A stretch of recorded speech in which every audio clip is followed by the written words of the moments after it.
지난 시간에 예수 그리스도의 마음, 그리스도 예수의 마음에 대해서 조금 나누었습니다. 교회 공동체는 제일 중요하게 여겨야 될 가치 가운데 하나됨의 가치가 있습니다. 사실은 사람이 둘 이상 모이면 한 마음 품기가 어렵습니다. 에덴 동산에서 아담과 하와 딱 두 사람이었는데 두 사람의 마음이 하나 되지 않았어요. 그 틈을 비집고 이 사단이 하와의 마음을 유혹하고 또 아담과 하와가 또 그 유혹에 넘어간 것을 우리가 봅니다. 두 사람 이상 모이면 한 마음 되는 것이 사실상 어렵습니다. 사람은 저마다 자기 기준으로 판단하고 자기 기준으로 생각하기 때문에 그렇습니다.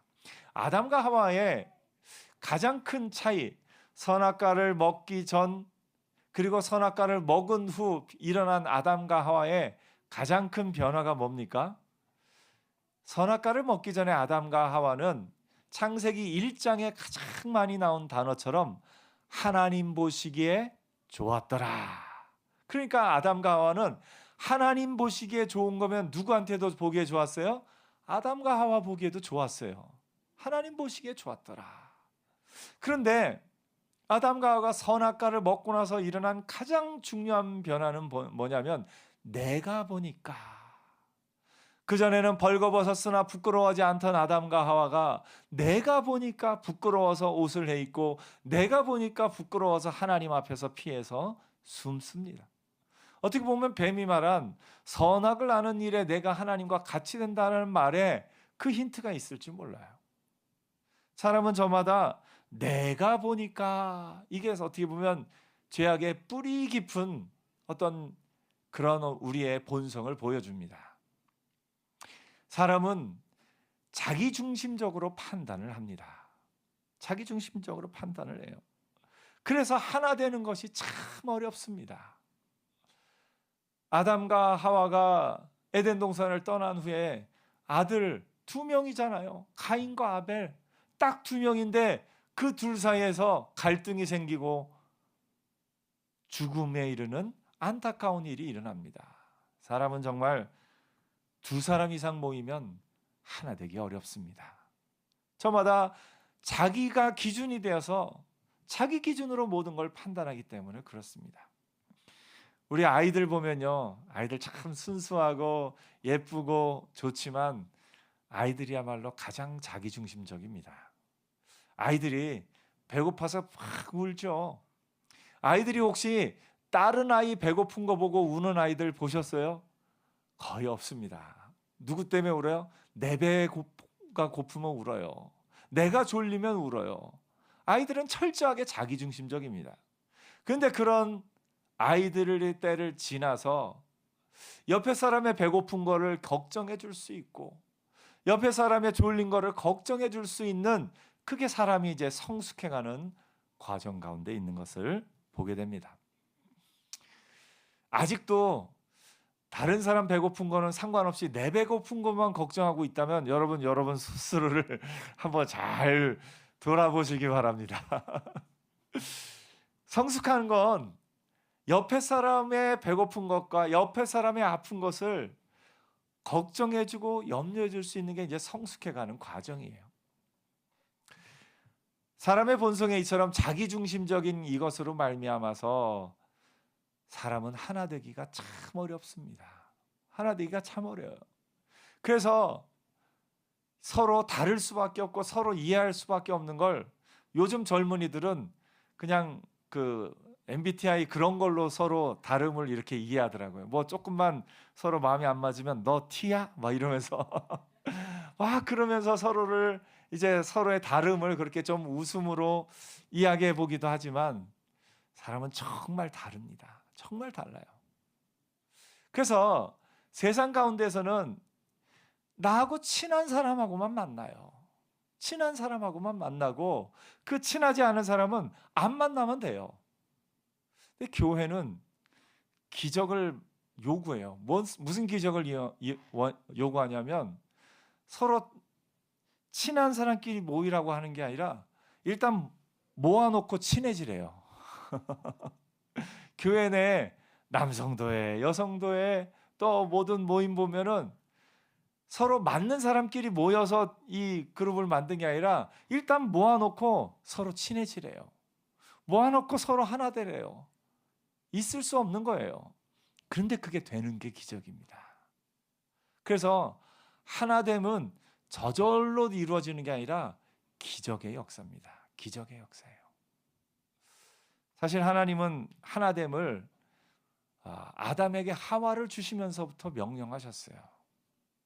이러므로 남편이 그 부모를 떠나 그 아내와 합하여 한 몸을 이룰지로다. 결혼 제도를 만드신 하나님이 가장 먼저 사람들에게 목표로 세워주신 게 뭐냐면 하나됨을 이루라 하는 거예요. 가정은 하나됨을 위해서 훈련하는 장소입니다. 사실 우리가 자녀를 키우면서 내 자녀가 아니라 다른 자녀가 나한테 그렇게 했으면 어떻게 했을까요? 아예 안 볼 수도 있어요. 그런데 남편은, 아내는, 자녀는, 부모님은 어때요? 화가 나도 또 봐야 돼요. 서로 실망해도 또 봐야 되고요. 서로에게 상처를 입어도 또 봐야 돼요. 그러면서 그 가운데 나에게 상처를 준 그 사람과 다시 함께 살 길을 찾아가는 게 가정이에요. 가정은 훈련소예요.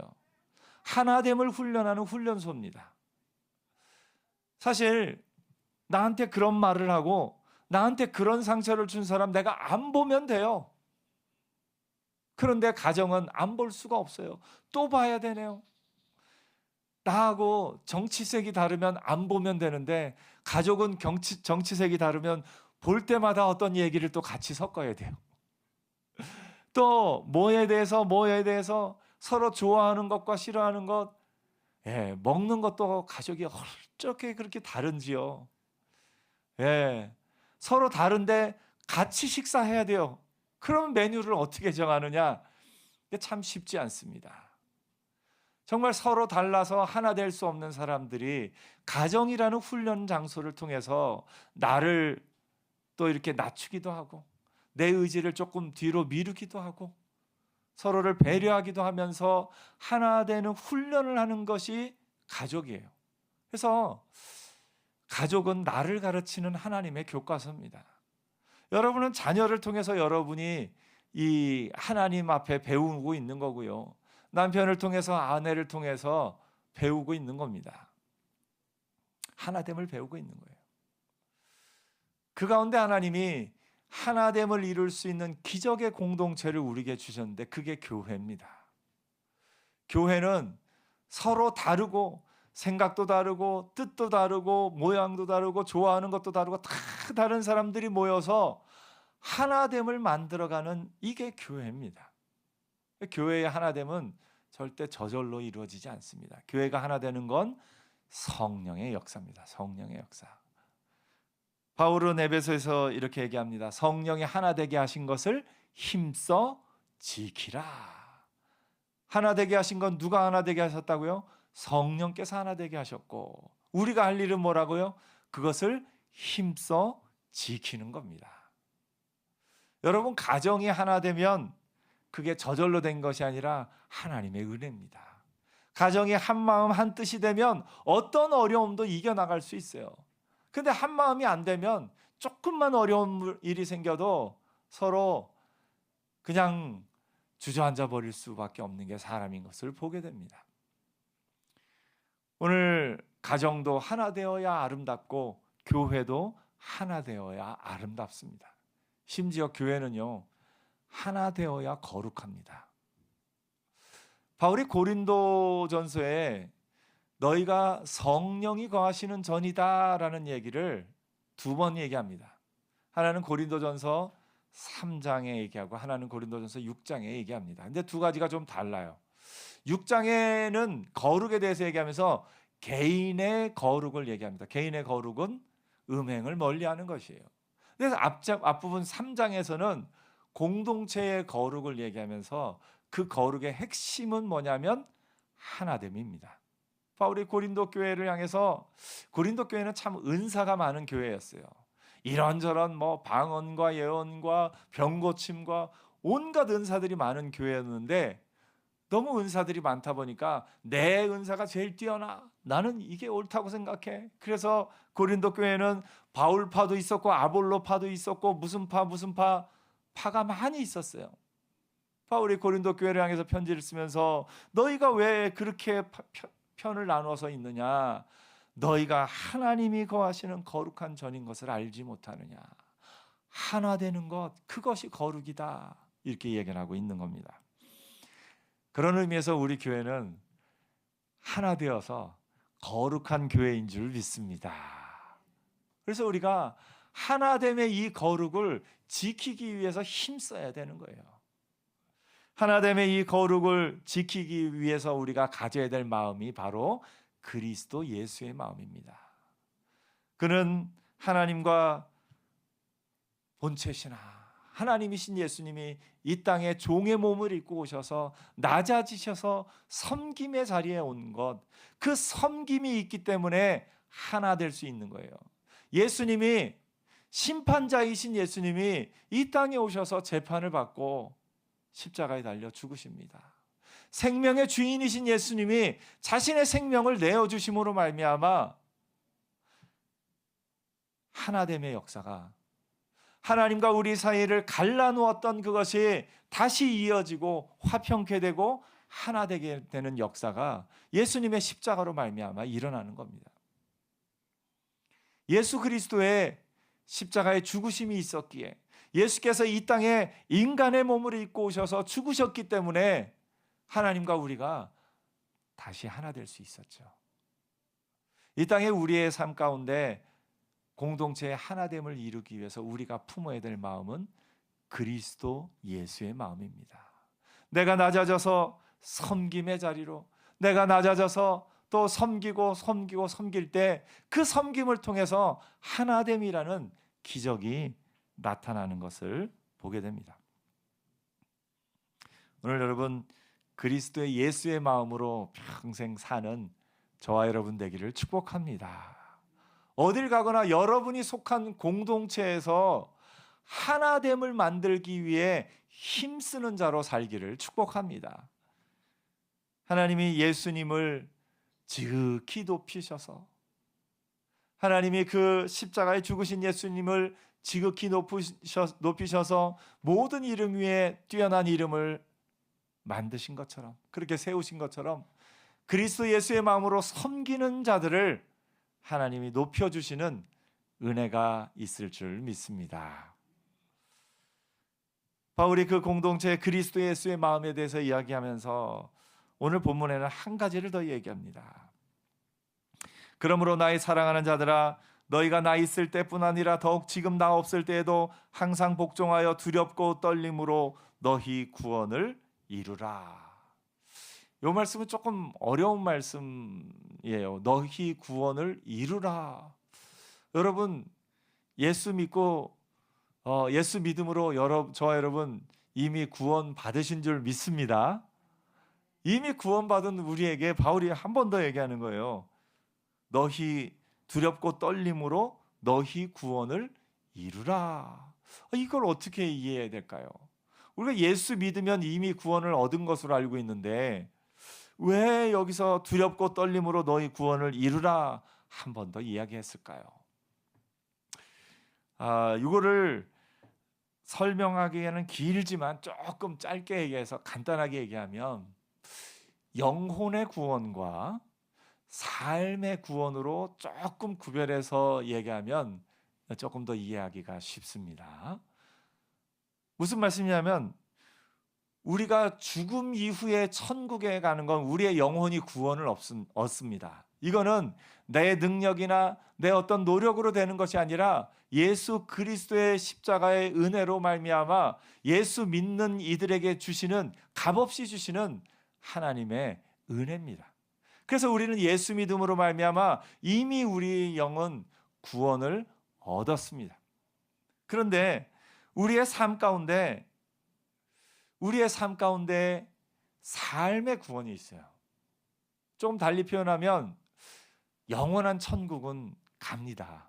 근데 이 땅에서 천국을 누리며 살 것인가 하는 게 우리에게 있어요. 하나님의 말씀에 순종하는 건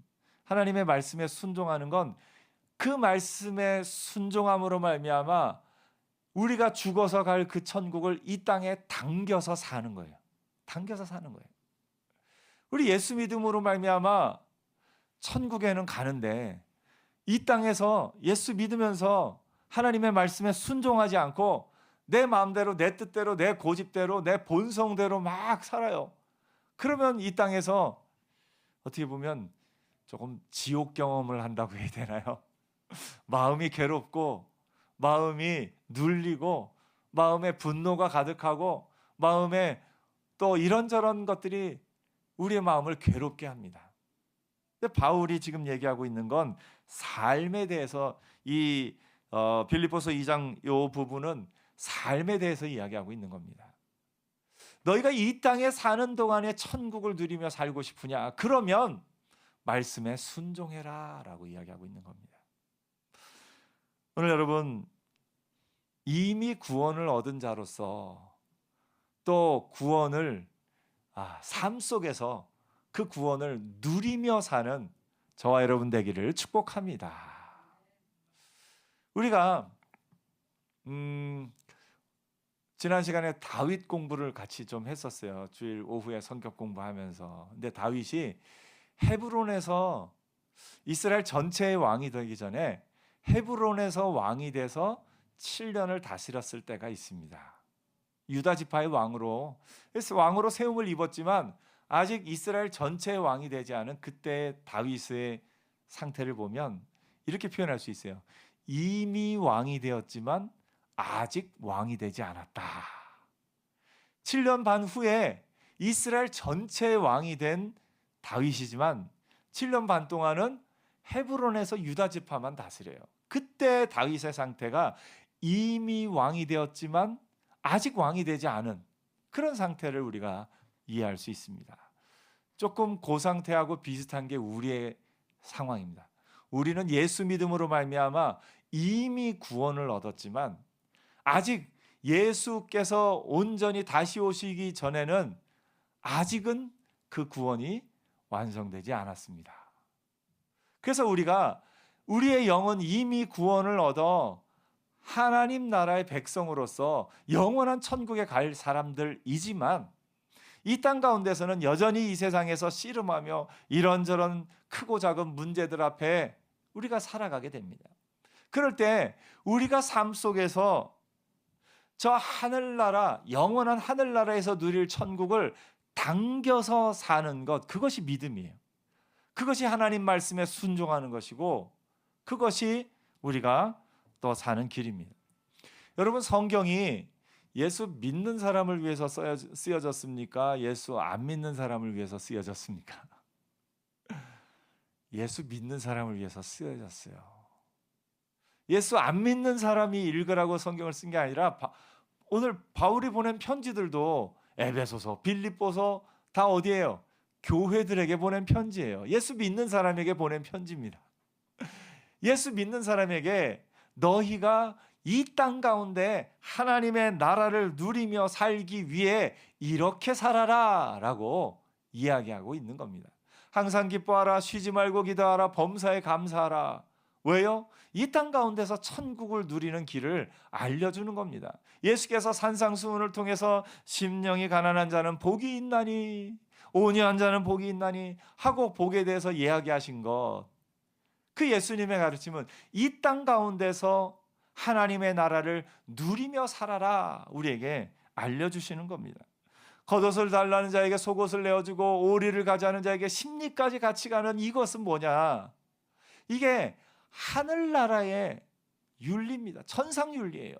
그런데 그 천상윤리를 이 땅에서 살아내는 사람, 그러므로 말미암아 영원한 하늘나라에서 누릴 그 천국을 이 땅에서 누리며 사는 삶, 그것이 믿음의 삶인 것을 보게 됩니다.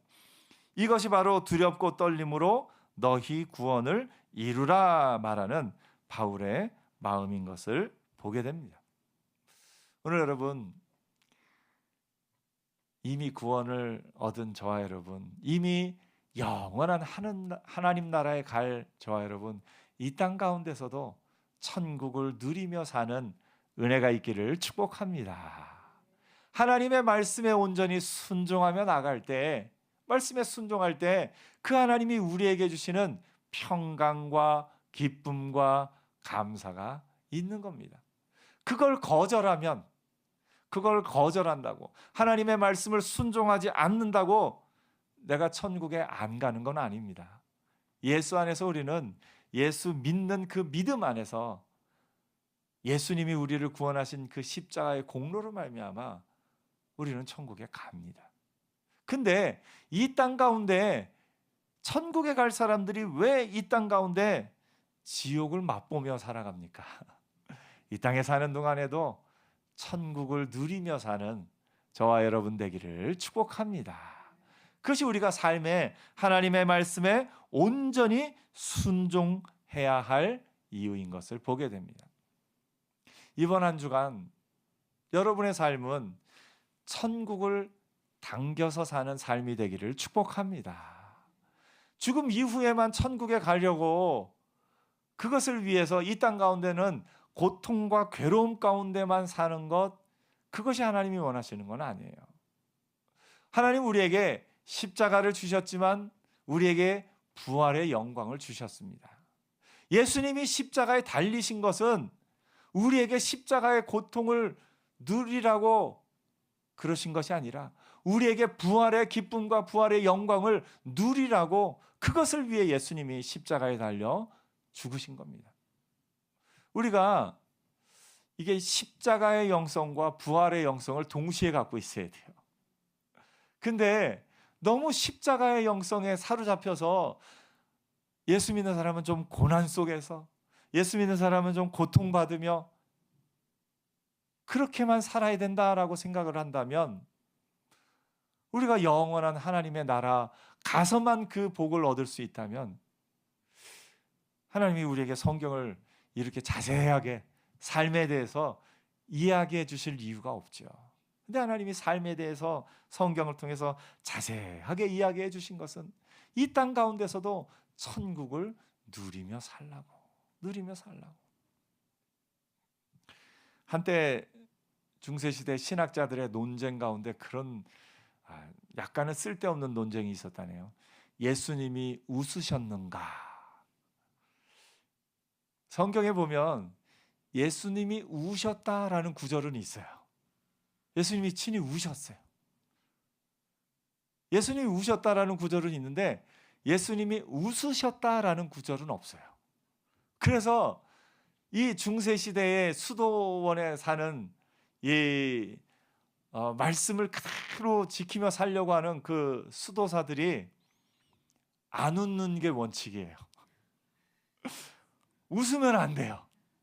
그 수도사들이 안 웃고 그렇게 살아요. 근데 그 수도원 내에서 논쟁이, 아니 예수님이 잔치를 그렇게 좋아하셨는데 먹는 거를 그렇게 좋아하시고 먹는 자리에서 그렇게 지내셨는데 예수님이 어떻게 안 웃으셨겠느냐고. 삶 속에서 삶의 그 어떤 구석구석에 있는, 여기 보이는 꽃을 통해서 또 우물을 통해서 삶의 모든 부분에 있어서 복음에 대해서, 하나님 나라 일에 대해서 설명하신 예수님께서 어떻게 웃지 않으셨겠냐고 그렇게 이야기하는 내용들이 나오기도 합니다. 어떻게 보면 우셨다라는 것만 강조하고 울음 속에서만 살아야 된다라고 아마 수도원에서는 그렇게 생각을 했던 것 같습니다. 십자가만 생각을 한 것일 수 있겠죠. 우리 예수 믿는 우리에게는 십자가와 함께 부활의 능력이 우리에게 있습니다. 십자가도 우리의 능력이고 부활도 우리의 능력인 줄 믿습니다. 그래서 여러분, 예수 안에서 영원한 천국을 갈 저와 여러분이 이 땅 가운데서도 천국을 누리며 사는 하나님의 사람들 되기를 축복합니다. 예수님이 우리에게 용서하라 하셨는데 왜 용서합니까? 용서는 그 사람을 위한 겁니까? 나를 위한 겁니까? 나를 위한 거예요. 용서는 그 사람을 용서하는 건 그 사람을 위한 게 아니라 나를 위한 거예요. 또 우리의 마음 가운데 이 감사하는 거 나를 위한 겁니다. 우리가 하나님의 말씀에 하나하나 읽을 때 이것이 나에게 가장 좋은 것임을 아는 하나님께서 나에게 일러주신 겁니다. 그래서 여러분, 하나님의 말씀에 순종할 때에 이것이 이 땅 가운데 하나님의 나라를, 이 땅 가운데 천국을 누리며 사는 길인 것을 알아서 두렵고 떨림으로 우리의 삶에 구원을 체험하며 구원을 경험하며 구원을 이루며 사는 하나님의 사람들 되기를 축복합니다. 그래서 이번 한 주간 삶 속에서 하나님의 구원을 체험하며 천국을 누리며 사는 복된 한 주간 되기를 축복합니다. 기도하겠습니다.